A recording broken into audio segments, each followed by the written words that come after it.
শ্রী হনুমান, আপনি আমায় অনেকবার এই নামে ডেকেছেন, কিন্তু আমি তো রাধা। আপনি রাধার বদলে আমায় সীতা মায়ের নামে কেন সম্বোধন করেন? আপনার এই সম্বোধন আমায় বিচলিত করে। কিন্তু আপনি কেন বিচলিত হয়ে যান? একজন পুত্র তার মাতাকে মাতা বলেই তো সম্বোধন করবে। আপনি কি বলছেন আমি কিছুই বুঝতে পারছি না। আমি কিভাবে আপনার মা হতে পারি? আমার তো কোনো পুত্রই নেই। এভাবে বলবেন না মাতা। আমি ত্রেতা যুগ থেকে দাপর যুগ পর্যন্ত আপনারই পুত্র হয়ে থেকেছি। আমি তো কখনো কল্পনাও করিনি যে আপনার সাথে আবার দেখা হবে। কিন্তু ভক্তির তো এটাই সুবিধা, যখন সেটা সম্ভব হয় তখন জীবন ধন্য হয়ে যায়। শ্রী হনুমান, আপনার ভক্তি শ্রেষ্ঠ, কিন্তু এইসব কথা আমায় বিচলিত করে দিচ্ছে। আমায় যেতেই হবে। মাতা, দাঁড়ান মাতা, আমাকে বিশ্বাস করুন। আমি যতটা আমার প্রভু শ্রীরামকে ভালোবাসি, ততটাই আমি আমার মা জানকীকেও ভালোবাসি। আমার যতটা প্রেম শ্রীকৃষ্ণের প্রতি, ততটাই স্নেহ আমি দেবী রাধাকেও করি। আমার কাছে আপনার এই দুই রূপই অত্যন্ত বন্দনীয়। এটা কিভাবে সম্ভব? রাম সীতার ভক্ত কিভাবে রাধাকৃষ্ণকে মানতে পারে? এটা তো অসম্ভব ব্যাপার। দেখুন শ্রী হনুমান, আমি জানি আপনি আমার দুঃখ লাঘব করতে চাইছেন, আমার পরাজয় ভুলিয়ে দিতে চাইছেন, কিন্তু আপনি আমার মন রাখার এভাবে চেষ্টা করবেন না। মাতা, যখনই আপনার এই স্বল্প বুদ্ধিধারী পুত্র বুঝতে পেরেছে যে আপনি হলেন তার মাতা, তখন তো জয় পরাজয়ের প্রশ্নই স্তব্ধ হয়ে গেছিল। আপনি শুধু আমাকে আপনার চরণে স্থান দিন। এটা আপনি কি করছেন শ্রী হনুমান? এত শ্রেষ্ঠ ভক্ত, আপনি অষ্টসিদ্ধি লাভ করেছেন, আর আপনি আমার চরণ স্পর্শ করছেন, এটা অনুচিত। কোনো পুত্র যতই উচ্চতা শিখরে পৌঁছাক না কেন, তার প্রকৃত স্থান চিরকাল তার মায়ের চরণ তলে থাকে। আমাকে আপনার চরণে আশীর্বাদ লাভ করতে দিন মাতা, অন্যথায় আমার দ্বারকা আসার লক্ষ্য পূর্ণতা লাভ করবে না। না, কখনোই না। আমার চরণ স্পর্শ করে আপনি আমায় পাপের অধিকারী করছেন। যদি আমি আপনাকে এটা বিশ্বাস করাতে পারি যে আপনার আশীর্বাদ ছাড়া না আপনার এই পুত্রের ভক্তি সম্পূর্ণ হতে পারে, আর না প্রভু শ্রীরামের মাতা জানকীর প্রতি প্রেম পূর্ণতা লাভ করতে পারে, আর না শ্রীকৃষ্ণের দেবী রাধার প্রতি প্রেম পূর্ণতা পাবে, তখন কি আপনি আমাকে আশীর্বাদ দেবেন?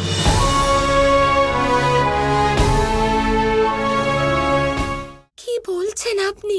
রাম সীতার সাথে আমার কি সম্পর্ক থাকতে পারে? এই কথা আপনি প্রমাণ করতে পারবেন?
হে মাতা, যেমন শ্রীকৃষ্ণ অসম্পূর্ণ দেবী রাধাকে ছাড়া, যেমন আমার প্রভু শ্রীরাম অসম্পূর্ণ মাতা জানকীকে ছাড়া, সেই রকমই আপনার হনুমান অসম্পূর্ণ আপনার আশীর্বাদ ছাড়া। আমি তো চিরকাল আমার প্রভু শ্রীরাম আর মাতা জানকীর বন্দনা করেছি। সেই জন্যই তো দেখুন, ওনারা আমার হৃদয়ে বাস করেন। এখনো কি আপনার প্রমাণের প্রয়োজন আছে মাতা?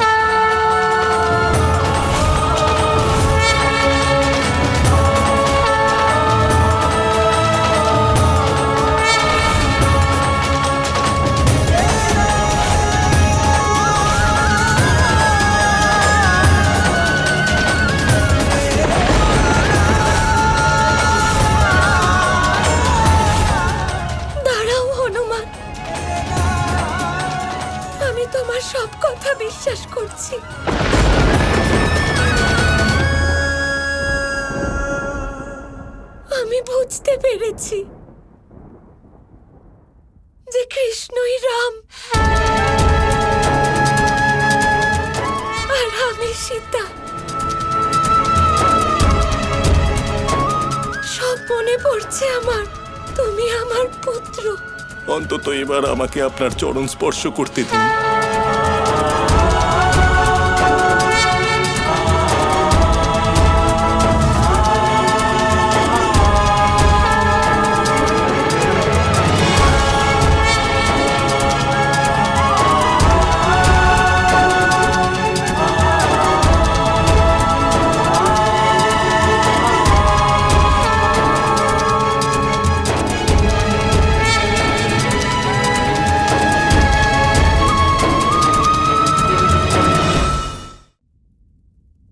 এত বড় সত্য কেন লুকোলে কৃষ্ণ? এমন অনেক সত্যি আছে, অনেক ঘটনা আছে যে সম্পর্কে তুমি অবগত নয় রাধা। আর সেসব আমি তোমাকে বলতেও পারবো না। তারও একটা বিশেষ কারণ রয়েছে। তাছাড়া যদি আমি সব বলে দিতাম তাহলে কি এই মুহূর্ত তুমি অনুভব করতে পারতে?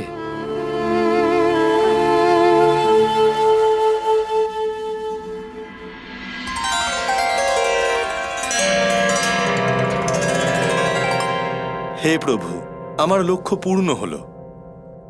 আমার যাত্রা সম্পূর্ণ হলো প্রভু। আমার মন হলো শান্ত।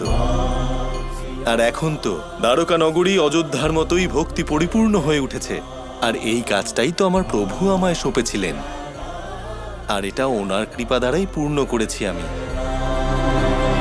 জয় সীতারাম। मंगल भवन अमंगल हारी त्रबहु सुदशरथ अजिर बिहारी। सिया राम जय जय राम। सिया राम जय जय राम। जय राम सिया राम जय जय राम। जय राम सिया राम जय जय राम। মানুষ যখন কোনো শক্তি লাভ করে তখন সে নিজেকে বলশালী মনে করে। শক্তি লাভ করলেই তার মধ্যে অহংকার চলে আসে, অভিমান চলে আসে। তার কারণ হলো সে একটা সহজ কথা বুঝতেই পারে না। এই সব যা হচ্ছে সময়ের জন্য হচ্ছে। সময়ের থেকে বেশি বলশালী আর কেউ নেই। এই সময়ের জন্যই রাবণ ভক্তি দ্বারা কৈলাস পর্বত তুলে নিয়েছিলেন। আবার সেই সময়ের জন্যই, সেই কারণেই রাবণকে বধ হতে হলো। তার সাথে সাথে রাক্ষস কুলও ধ্বংস হয়েছিল এবং লঙ্কাও ভস্ম হয়ে গেছিল। দেখতে গেলে জন্ম থেকে মৃত্যু পর্যন্ত এই যে সময়, সেটাই হলো জীবন। কিন্তু তার মধ্যেও যা সময় আসে কোনো কারণেই আসে। সেই সময় আমরা যাপন করে কিছু শিখতে পারি। তাই আজ যে সময় আপনার হাতের কাছে আছে তাকে মুষ্টিবদ্ধ করে রাখুন, তাকে সামলে রাখুন, তাকে সংযত করে রাখুন। অনুভব করুন, তার থেকে কিছু শিখুন। তাকে কোনোভাবেই ব্যর্থ হতে দেবেন না। আর এটা জেনে রাখুন যে ভবিষ্যতে যা কিছু হতে পারে, যা কিছু হতে চলেছে, সেটা না আপনি জানেন আর না তা আপনার বশে রয়েছে। সেই জন্য আজ অহংকার বা অভিমান করে নিজের ভবিষ্যতের ক্ষতি করবেন না, সেই অনর্থ ঘটাবেন না। এটাই হলো সময়ের অর্থ। আসুন আমার সাথে ভালোবেসে বলুন, রাধা রাধা। হনুমানের আশা নিশ্চিত ছিল, কিন্তু এবার এই যাত্রায় আমায় এগিয়ে যেতে হবে। অনেক কাজ বাকি রয়েছে, কিন্তু সময় খুব সীমিত। কৃষ্ণ কৃষ্ণ কৃষ্ণ কৃষ্ণ